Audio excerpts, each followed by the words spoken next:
नमस्कार मेरे प्यारे मित्रों, आप सबका आर पाठशाला में मैं राकेश मिश्रा बहुत बहुत स्वागत, अभिनंदन और इस्तकबाल करता हूं। आई होप कि आप लोग अपने घरों पे स्वस्थ होंगे, मस्त होंगे।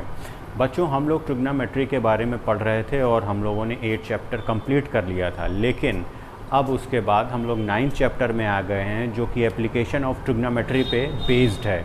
और इसमें हम पढ़ेंगे हाइट एंड डिस्टेंस, जो कि एक एप्लीकेशन है। बच्चों, इसमें हम हाइट, डिस्टेंस और angle of elevation, angle of dispersion के बारे में डील करेंगे। तो मेरा सबसे पहले जो मोटिव होगा आप लोगों को समझाना कि हाइट और डिस्टेंस में एंगल ऑफ एलिवेशन और एंगल ऑफ डिप्रेशन क्या होता है। तो सबसे पहले इसको जानने से पहले आपको मैं बता दूं, अगर ये कोई लाइन इस तरह से है तो मेरे प्यारे बच्चों इसको कहा जाता है हॉरिजॉन्टल लाइन। ओके, और इस तरह से कोई लाइन होती है, इसको कहते हैं वर्टिकल लाइन। ठीक है, अब बात आती है एंगल ऑफ एलिवेशन की। मेरे प्यारे बच्चों, अगर ये कोई बिल्डिंग है, ओके, और ये कोई पाथ है, अगर कोई आदमी यहाँ पे खड़ा हुआ है, ओके, तो ये ऊपर निगाह करके देखेगा। अगर ये इसकी आइज़ थी तो ये इस तरह से एंगल बनाएगा। तो बच्चों, ये जो एंगल होता है इसी को कहते हैं एंगल ऑफ एलिवेशन। अब एंगल ऑफ डिप्रेशन क्या होता है? मेरे प्यारे बच्चों, अगर ये और ये दोनों पैरेलल लाइंस हैं, दोनों हॉरिजॉन्टल हैं, ये भी हॉरिजॉन्टल लाइन है, ये भी हॉरिजॉन्टल लाइन है, ठीक है, तो एंगल ऑफ डिप्रेशन क्या होगा? एंगल ऑफ डिप्रेशन ये होगा, अगर कोई आदमी यहाँ से जो देख रहा है और एक आदमी यहाँ से आपका देख रहा है, ओके, तो दोनों का एंगल ये आपस में बराबर होगा। तो हम कह सकते हैं angle of elevation is always equal to angle of depression.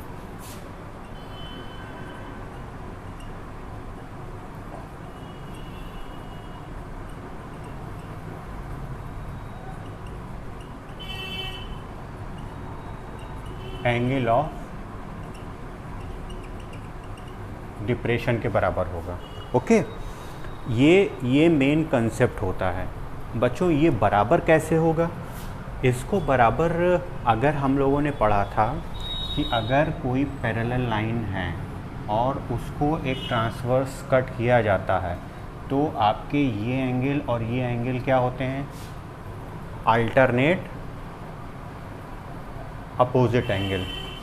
तो ये आपके बराबर होते हैं। ये हम लोगों ने लाइन और एंगल में देखा था। अगर आप लोगों ने ये चीज़ नहीं पढ़ी है तो 9th क्लास के एक चैप्टर में लाइन और एंगल का कंसेप्ट इंट्रोडक्शन आप पढ़ लीजिए, तो उससे ये पता लग जाएगा कि ये अल्टरनेट इंटीरियर एंगल आपस में बराबर होते हैं। तो प्यारे बच्चों, इससे हमने ये जाना कि एंगल ऑफ एलिवेशन और एंगल ऑफ डिप्रेशन क्या होता है। एंगल ऑफ डिप्रेशन क्या होगा? आप ऊपर से जब देखेंगे नीचे की ओर, ये हॉरिजॉन्टल लाइन है, इससे बनाता हुआ ये एंगल। ओके, जब बात आएगी हॉरिजॉन्टल से नीचे देखने की, यानी कि एंगल ऑफ डिप्रेशन दिया गया होगा, तो ये एंगल होगा।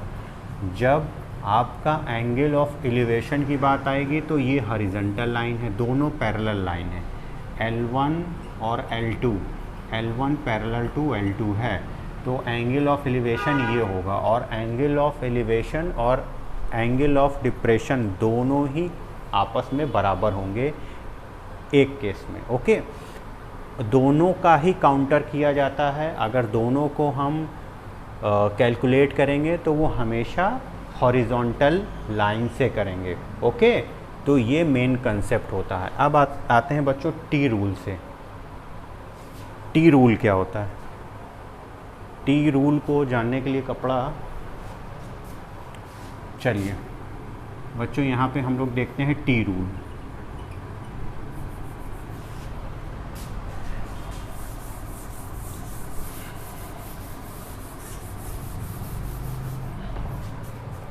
T rule.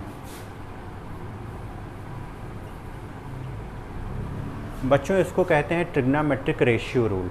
इसका यूज़ कहाँ किया जाता है? अगर हमारे पास कोई एक टी रेशियो दिया है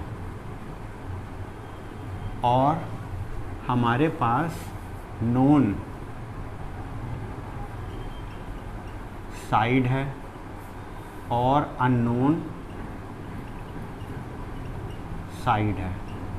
अगर टी रेशियो दिया गया है, ट्रिग्नोमेट्रिक रेशियो दिया गया है, कोई नोन साइड एक ऑलरेडी दी गई है, एक अननोन साइड दी गई, तो दो चीज़ गिवन है, तीसरी हम निकाल सकते हैं। हो सकता है ये कुछ और इस तरह से हो, यही चीज़ आपका ऐसे हो, अननोन ऊपर हो, अननोन साइड ऊपर हो, नीचे नोन साइड दी गई हो और ये टी रेशियो दिया हो। ओके, तो ऊपर भी निकाल सकते हैं। और बच्चों क्या हो सकता है? अननोन एंगल हो सकता है, अननोन एंगल हो सकता है, नोन साइड और नोन साइड हो सकती है। इस तरह के केस बनेंगे और हम लोग क्या करेंगे, यहाँ से या तो एंगल निकालने की ज़रूरत पड़ेगी तो एंगल निकाल लेंगे, अगर एक साइड दी गई होगी तो दूसरी साइड निकाल लेंगे। बस इसी का खेल है। ओके मेरे प्यारे बच्चों, ये क्वेश्चन नंबर फर्स्ट है।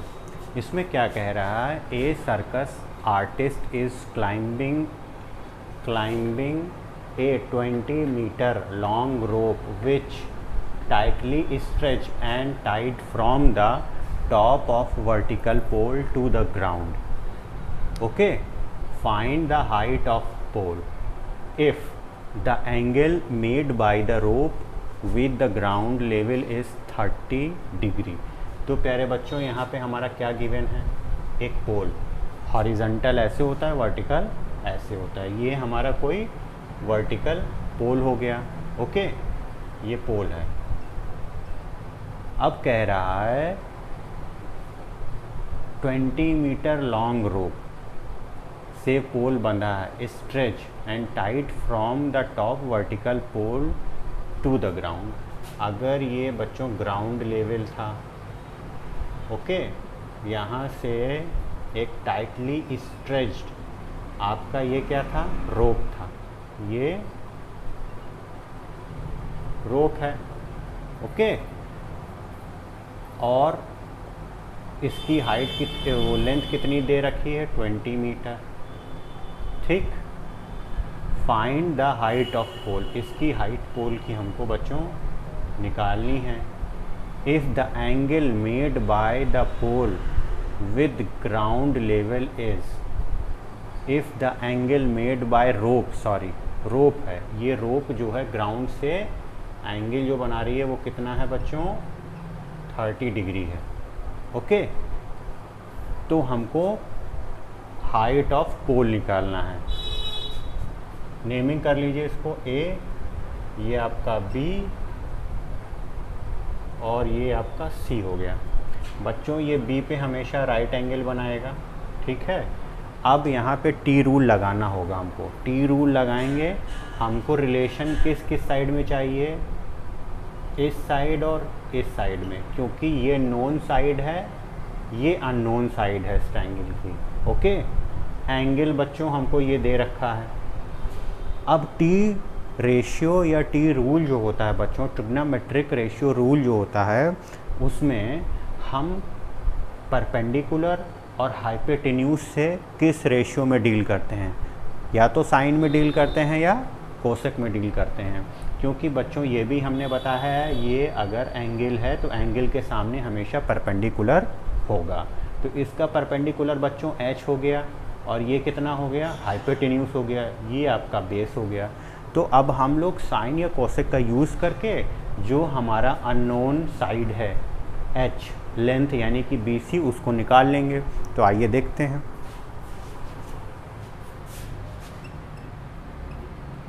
इसमें let the height of pole be h। Okay, तो बच्चों टी रूल हम लगाते हैं sine theta is equal to, we know that perpendicular upon hypotenuse. Here perpendicular is BC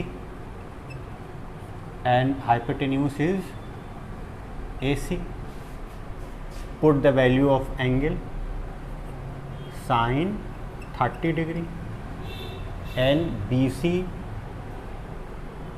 is H and AC is 20 degree. Okay, evaluate the value of H in this equation. We get 20 into sine 30 is equal to H. Okay, again 20 into sine 30 की value बच्चों 1/2. what we get 10. so height is equal to 10 meter. okay, this is equals to 10 meter. बच्चों इस question में क्या कह रहा है, कह रहा है a tree break due to storm. Okay, storm means झंझावात होता है. And broken part bent means मोड़ना. Top of tree touches the ground making an angle 30 with it, so that मतलब कि उसके कारण the distance between the foot of the tree to the point where the top touches the ground is 8 meter. find the height of tree. मेरे प्यारे बच्चों इसमें क्या है, एक ट्री है आपके पास. ओके, कुछ इस तरह से ये ट्री था.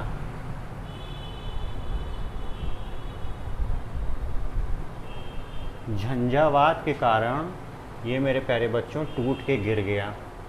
ये इतना लंबा होता लेकिन ये टूट के गिर गया और कुछ इस तरह से ये बेंट हो गया. ठीक है, या इसको डॉटेड दिखा देते हैं. और ये आपका ऐसे ये ट्री था.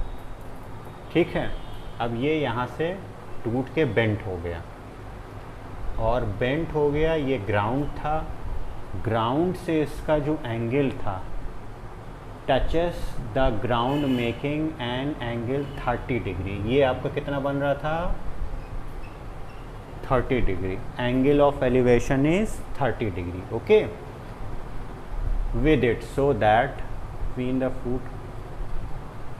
अब बच्चों ये इसके फूट से जो डिस्टेंस है वो 8 मीटर गिवन है. ओके, अब इसमें पूछ रहा है हाइट. बच्चों ये जो आपकी हाइट थी ये हाइट थी.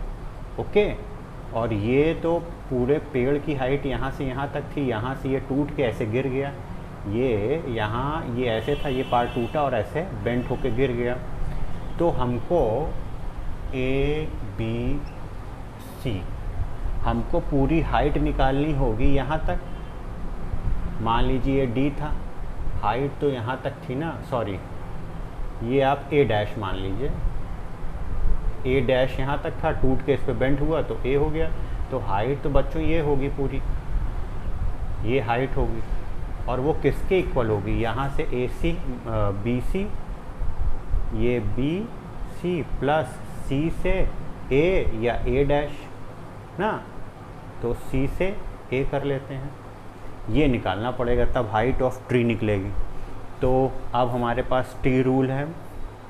ये देखिए आपका गिवन है एक साइड, ये निकाल सकते हैं हम. ओके, फिर अब ये भी निकाल सकते हैं. जब एक साइड दिया है और आपको ये एंगल दिया है तो उसकी मदद से ये साइड निकाल के ऐड कर दीजिए. आपका सिंपल है, ट्री की हाइट आ जाएगी. तो आइए देखते हैं.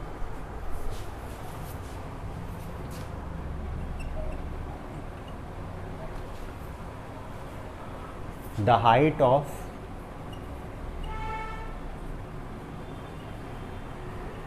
tree is AC plus CB. Okay, अब यहाँ पे according to T rule sine हमको 20 और बच्चों परपेंडिकुलर में डील करना है। बेस परपेंडिकुलर किस में आता है? tan में। तो tan 30 डिग्री या tan थीटा लिख देते हैं पहले आप लोगों को समझ में आने के लिए। tan theta is equal to बच्चों क्या हो जाएगा?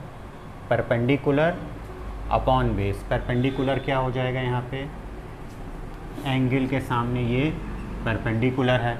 ओके, तो BC upon base AB। Value put कर दो। BC की हमको वैल्यू निकालनी है। अननोन साइड थी, ये नोन है। नोन कितनी थी? 8। tan 30 की वैल्यू यहाँ पे निकालनी पड़ेगी क्योंकि tan 30 एंगल दिया है यहाँ पे बच्चों। ये BC अपॉन 8 हो जाएगा। अब ये क्या हो जाएगा? tan 30 की वैल्यू बच्चों क्या होती है? 1/√3। नहीं समझ में आ रहा है तो sin 30 की 1/2 और √3/2 cos 30। ये कट जाएगा तो बचेगा 1/√3। ओके, तो यहाँ पे हम वैल्यू लिख देते हैं क्या? 1/√3। अब ये हो जाएगा BC अपॉन 8। तो BC, value of BC is equal to क्या हो जाएगी? BC इज इक्वल टू ये इधर आ जाएगा तो 8 नीचे √3। ये वैल्यू ऑफ BC आ गई। BC की एक की वैल्यू निकल गई। अब बच्चों AC निकालना है। हाइपोटेन्यूज बेस सेक में आते हैं हम लोग। सेक यानी कि कॉस, आप चाहे कॉस लिख दो। चलो हम यहाँ पे लिख देते हैं कॉस। तो cos 30 इज इक्वल टू बच्चों क्या होता है? cos 30 is equal to base हम लोग का कितना था? 8 ही तो था, अपॉन हाइपोटेन्यूज पूरा लिख देते हैं। cos 30 is equal to base यानी कि AB ना, और हाइपोटेन्यूज यानी कि AC। तो AB इज इक्वल टू कितना होगा? 8। Okay, hypotenuse AC। अब cos 30 की वैल्यू बच्चों क्या होती है? √3/2 और यहाँ पे 8 है अपॉन AC इधर जाएगा तो क्या हो जाएगा? √3 into AC is equal to 8 into 2। तो AC इज इक्वल टू क्या निकलेगा? 16/√3। ओके, अब हमको AB/AC की वैल्यू पता लग गई। अब हमको क्या करना है? सिंपल फ्रॉम अबव इक्वेशन 1, इसको बच्चों इक्वेशन 1 मान लो या कुछ भी मान लो। तो हाइट h क्या हो जाएगी? वैल्यू पुट कर दो। यहाँ से आप BC की वैल्यू निकालो और यहाँ से AC कितना था बच्चों? 16/√3 प्लस 8/√3। ये कितना आ जाएगा? सॉल्व करोगे LCM आपका √3 रहेगा। अब ये डायरेक्ट जुड़ जाएगा। 16 और 8 कितना हो जाएगा? 24।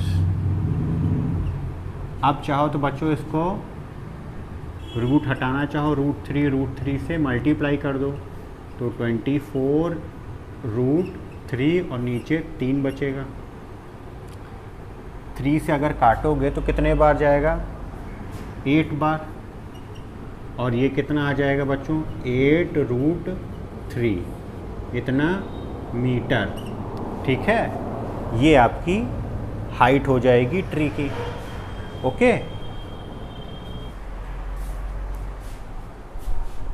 बच्चों काफ़ी छोटा है, देखने में आपको शायद हो सकता है परेशानी हो, पर मैं बोल देता हूँ और कोशिश करता हूँ कि आपको समझ में आए। क्वेश्चन नंबर 3 है, एक contractor plans to install 2 slides okay for the children to play in a park. For the children below the age of 5 years, she preferred to have a slide whose top is at a height of 1.5 meter, okay, and is inclined at angle of 30 to the ground, whereas for the elder children she wants to have a steep slide at a height of 3 meter and inclined at angle 60 degree to the ground. What should be the length of slide in each case? तो प्यारे बच्चों, दो slide बनानी है जो contractor है 5 साल से नीचे के लिए उसको एक स्लाइड बनानी है बच्चों के लिए, और एक जो एबव है 5 ईयर। तो बहुत सिंपल है, दो स्लाइड आप बना लीजिए। एक ये स्लाइड हम बना लेते हैं, फिसल पट्टी जिसको हिंदी में कहते हैं। एक स्लाइड आपकी ये है, ओके। अब इसमें दो चीज़ दिया है, एक की हाइट 1.5 दे रखी थी, एंगल ग्राउंड से 30 बना रहा था। एक की हाइट बच्चों 3 मीटर थी और एंगल ग्राउंड से आपका कितना बना रहा था 60। बोथ केस में आपको इसकी लेंथ निकालनी है जो ये आपका स्लाइड था, ओके। अगर मान लीजिए A B C था और ये आपका P Q R था, तो बच्चों हमको निकालना क्या है, डिज़ायरेबल ये AC और PR। तो बहुत सिंपल है, हमको अब डायरेक्ट सोल्यूशन पे आएंगे। AC बच्चों T रूल लगाओ, आपको ये एंगल गिवन है, ये गिवन है, ये निकालना है। तो अगर साइन की बात करें तो साइन में परपेंडिकुलर अपॉन हाइपोटेन्यूज आता है। तो in triangle ABC we have sine 30 degree is equal to perpendicular, angle के सामने परपेंडिकुलर होगा 1.5 परपेंडिकुलर अपॉन हाइपोटेन्यूज AC। अब हमको AC निकालना है। अब साइन की वैल्यू कितनी आती है बच्चों, 1/2, और ये कितना हो जाएगा 1.5 इंटू AC मल्टीप्लाई कर दो। AC इज इक्वल टू क्या होगा 2 इंटू 1.5 और ये आ जाएगा बच्चों 3। यानी कि जो छोटे बच्चों के लिए था वो 3 मीटर का होगा, यानी कि ये हाइट कितनी आ जाएगी 3 मीटर। बिलो एज 5 ईयर के एज के बिलो के लिए बोल रहा था ना, तो उसके लिए ये अगेन इन ट्राइंगल कौन सा है PQR, क्या मिल जाएगा बच्चों, साइन 60 डिग्री, क्योंकि हमको डील करना है किस में, परपेंडिकुलर अपॉन हाइपोटेन्यूज। तो परपेंडिकुलर कितना हो गया बच्चों 3, हाइपोटेन्यूज कितना है हमारा निकालना है PR। इसकी वैल्यू कितनी होती है √3/2, 3/PR, क्रॉस मल्टीप्लाई कर दो, PR into √3 is equal to 3 into 2। तो ये क्या हो जाएगा बच्चों, PR is equal to 6 into √3। दोनों साइड न्यूमरेटर डिनोमिनेटर में आप मल्टीप्लाई कर दो √3 से, क्या आ जाएगा 6/√3, और ये 6 इंटू √3/3, ये कट जाएगा, ये आ जाएगा 2। तो आंसर कितना आ जाएगा बच्चों, यहाँ पे PR इज इक्वल टू आ जाएगा 2√3 मीटर। तो ये वाला क्या हो जाएगा 2√3 मीटर, ओके। सिंपल था, क्वेश्चन बड़ा था, देख के घबराइए मत, बहुत इजी वे में उसको समझिए क्या बन रहा था, फिगर आउट कीजिए, उसके बाद T रेशियो लगाइए कि हमको 1/3 में से 3 चीज़ दी रहेगी, एंगल और 2 साइड। अगर वो रिलेशन चूज़ कीजिए जिसमें से 2 आपको मिल रहा है, आराम से निकल आएगा, ओके। बच्चों क्वेश्चन नंबर 4 क्या कह रहा है, बहुत सिंपल है। The angle of elevation of the top of tower from A point on the ground which is 30 meter away from the foot of the tower tower के पैर से जो दूरी है वो कितनी है, 30 metre, is 30 degree. Find the height of tower. तो प्यारे बच्चों एक टावर है, ठीक है। अब कह रहा है angle of elevation of the top of tower. ये ग्राउंड है, यहाँ से कितना बना रहा है ये 30। एंगल ऑफ एलिवेशन हॉरिजॉन्टल से बनता है, ये बता चुके हैं, ठीक है। और इसकी दूरी कितनी दे रखी है, 30 मीटर। ये टावर का फुट है, ये पॉइंट जो होगा बच्चों टावर का फुट होगा, ओके। तो हम क्या बोल सकते हैं, ए हो गया, बी हो गया, ये सी हो गया। तो हमसे पूछ रहा है find the height of tower, यानी कि हाइट यानी कि एच। ये हमको देखिए टी रूल लगाने के लिए 3 चीज़ होनी, मतलब कि होनी चाहिए। 3 चीज़ में एक अननोन 2 नोन। तो हमको 2 नोन दे रखा है, एक अननोन दे रखा है, बेस दे रखा है, एंगल दे रखा है, और यहाँ पे हाइट पूछ रहा है यानी कि परपेंडिकुलर। तो टी रूल कौन सा लगाएं रेशियो का, जिसमें हमको हाइट और बेस से डील करने का मौका मिले। तो वो होता है बच्चों tan। तो आइए इन triangle ABC we have sin 30 degree is equal to h upon sine लिख दिया, tan 30 is equal to perpendicular means h, height upon base 30. The value of tan 30 is 1 upon √3। कैसे निकालेंगे, 1/2 साइन की √3/2, ये नीचे नीचे कट गया तो बचेगा 1/√3, ओके। तो कितनी 1/√3, h अपॉन 30 क्रॉस मल्टीप्लाई कीजिए 30 और इधर आ जाएगा √3h, यानी कि 30/√3 is equal to h। Rationalize कर लीजिए, 3 इंटू √3, नीचे क्या बचेगा √3 इंटू √3, और इसको लिख सकते हैं 30√3/3, कट जाएगा 10, तो इसको लिखा जा सकता है 10√3 इज इक्वल टू h। इतना मीटर आएगा, ओके। तो हाइट कितनी आ गई, 10√3 metre, okay.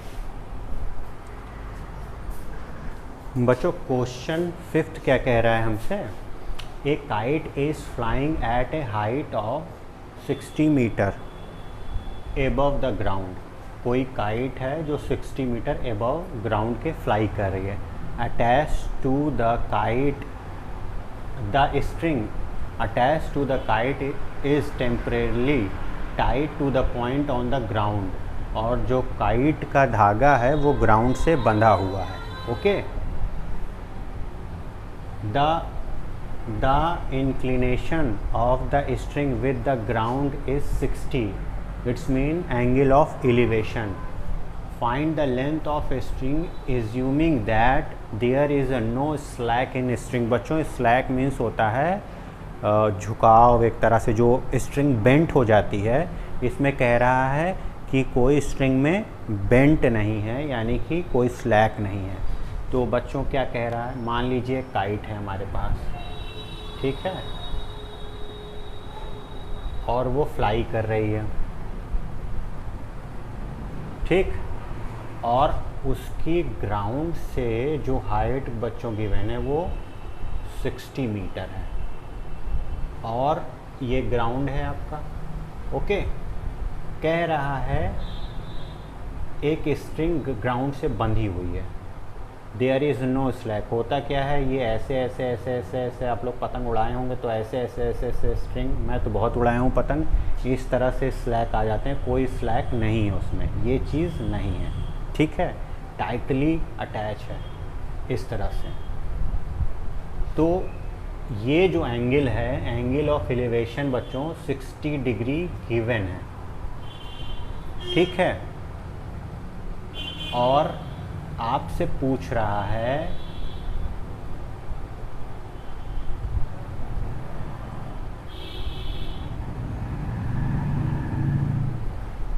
Find the length of a string, यानी कि ये चीज़ आपको फाइंड आउट करनी है। तो सिंपल है बच्चों, टी रूल लगाना है। यहाँ पे एक एंगल दिया है, हाइट दी गई है, ये चीज़। अब इसके सामने ये परपेंडिकुलर है, परपेंडिकुलर हाइपोटेन्यूज में रिलेशन चाहिए, एंगल इज़ गिवन। तो साइन लगाना है बच्चों, सिंपल। अगर मान लीजिए ये आपका ए बी और ये सी मान लो, ठीक है। तो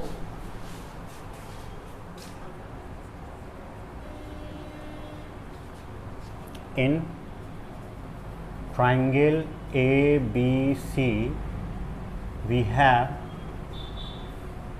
sin 60 degree is equal to perpendicular upon hypotenuse। Okay, perpendicular क्या था बच्चों, BC था, हाइपोटेन्यूज AC था।